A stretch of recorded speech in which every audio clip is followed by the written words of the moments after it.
का एक मिसाल है। जितनी ही सुंदरी थी उतनी ही ज्ञानी थी, उतनी ही धर्मात्मा थी। आप देखेंगे आगे रावण को सदैव वो संभालने की कोशिश की, स्वामी अधर्म न करिए, लेकिन एक नहीं माना। मंदोदरी हर पग पर उससे मना करती रही, धर्म के ओर, ईश्वर के ओर प्रेरित करती रही। तो ऐसी सुंदरी मंदोदरी से विवाह हुआ। मैं तनया मंदोदरी नामा परम सुंदरी नारी ललामा। और उस समय में रावण को लंका के अधिपति बनाया गया, राजा बनाया गया।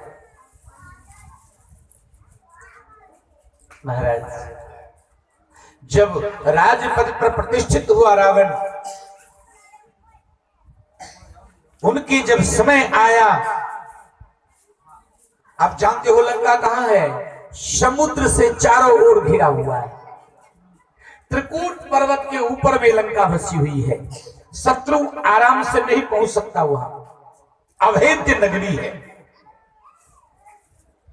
हम तो कहते हैं लंका के नाम को थोड़ा उलट के देखो।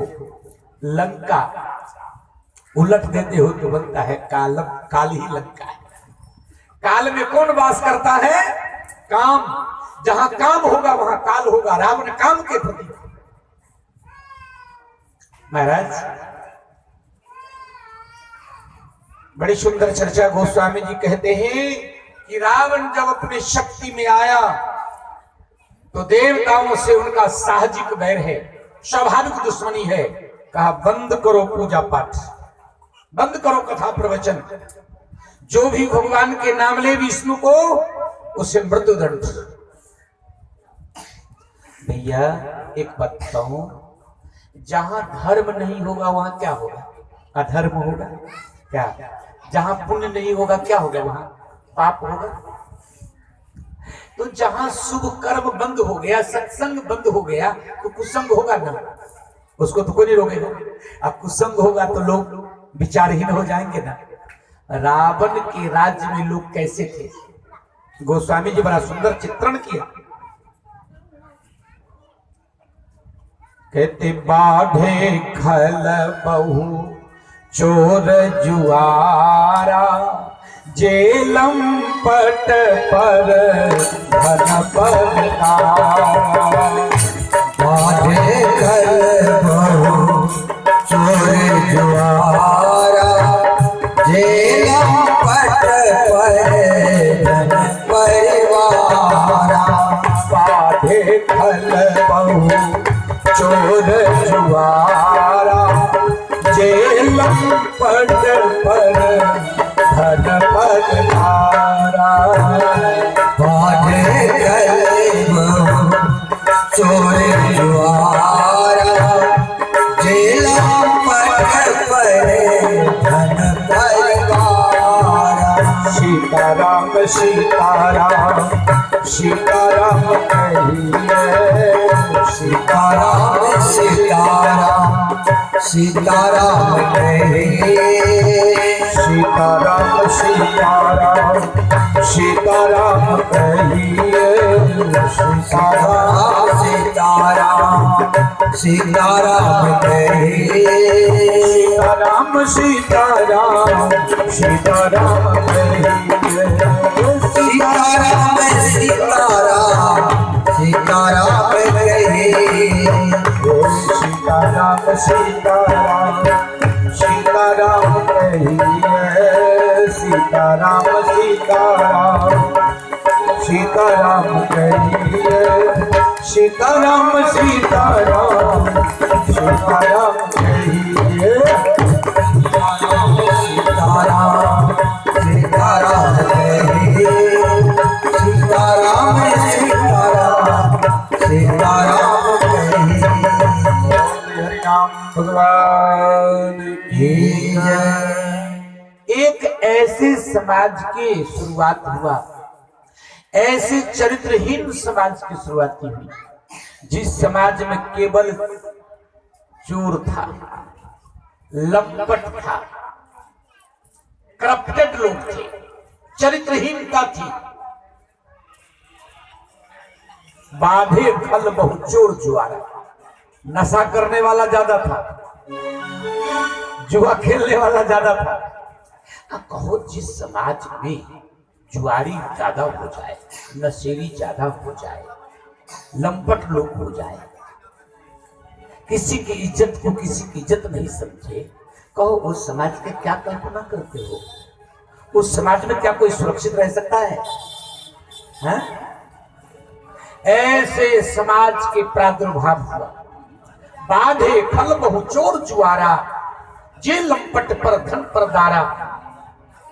और ऐसे समाज में धर्म के तो नाम ही नहीं है, मां नहीं, मात पिता नहीं देवा। कौन माता है, कौन पिता है, कौन क्या है, कुछ नहीं। साधु से करवावन सेवा, जिनके यह आचरण भवानी, ते जानो निश्चर स्वप्राणी। तो महाराज यही दुर्गति दुर्भाव पृथ्वी पर हो गया। अतिशय देखी धर्म के ग्लानि, परम सभीत धरा अकुलानी। पृथ्वी कांपने लगी, ब्रह्मा के पास गई, हे पितामह, अब मैं आपके सृष्टि के आधार नहीं दे सकती। ब्रह्मा जी कहे, हे पृथ्वी, मैं क्या करूं, मैं भी परेशान हूं। शुर मुनि गंधर्वा मिलिकर शर्वा, गे बिरंज के लोका, संग गोतनुधारी भूमि विचारी, परम विकल भय शोका।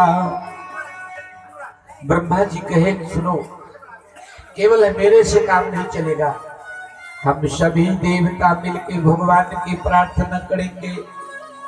तो महादेव के पास गए।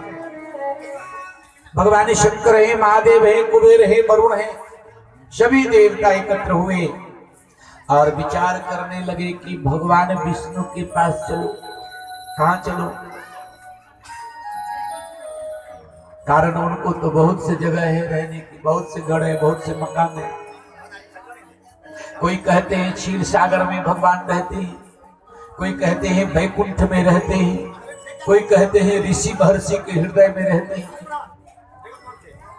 अच्छा बताओ, किसी व्यक्ति के रहने के बहुत जगह हो तो जल्दी ठिकाना मिलेगा? हम वैकुंठ गए, वो क्षीर सागर में है, काम चलेगा? उनका तो सही सही पता होना चाहिए कि जहां है वहां जाओ तो मिल जाएंगे। तो सभी लोग विचार करने लगे, कोई कहते हैं वैकुंठ चलो, कोई कहते हैं क्षीर सागर चलो। उसमें महादेव जी वे बैठे थे। तो भगवान महादेव ने कहा कि हे देवताओं सुनो, हमारा अनुभव है कि कहीं नहीं जाने की जरूरत है। कहा तो कहा यहीं पर बैठ करके भगवान के ध्यान करो, भगवान यहीं आ जाएंगे। कहा यहां चले आएंगे? कहा आएंगे नहीं, यही है। कहूं सो कहा जहां प्रभु नाही, कौन ऐसा जगह है जहां भगवान नहीं है? तो भगवान शंकर ने कहा कि हरि व्यापक सर्वत्र समाना, प्रेम ते प्रकट हो ही में जाना। अग जग में सब रहित विरागी, प्रेम ते प्रकट प्रभु जी भी आगी। भगवान प्रेम से प्रकट होते हैं, प्रेम से जहां नाम पुकारो वहीं भगवान प्रकट हो जाते हैं। शिव जी के वाणी सुन करके सभी देवता गदगद हो गए। ब्रह्मा कहने लगे, हे महात्मा आप धन्य हैं, यही बैठ करके तो सब मिल करके भगवान के प्रार्थना करते हैं। आप लोग भी स्वर में स्वर लगाइएगा।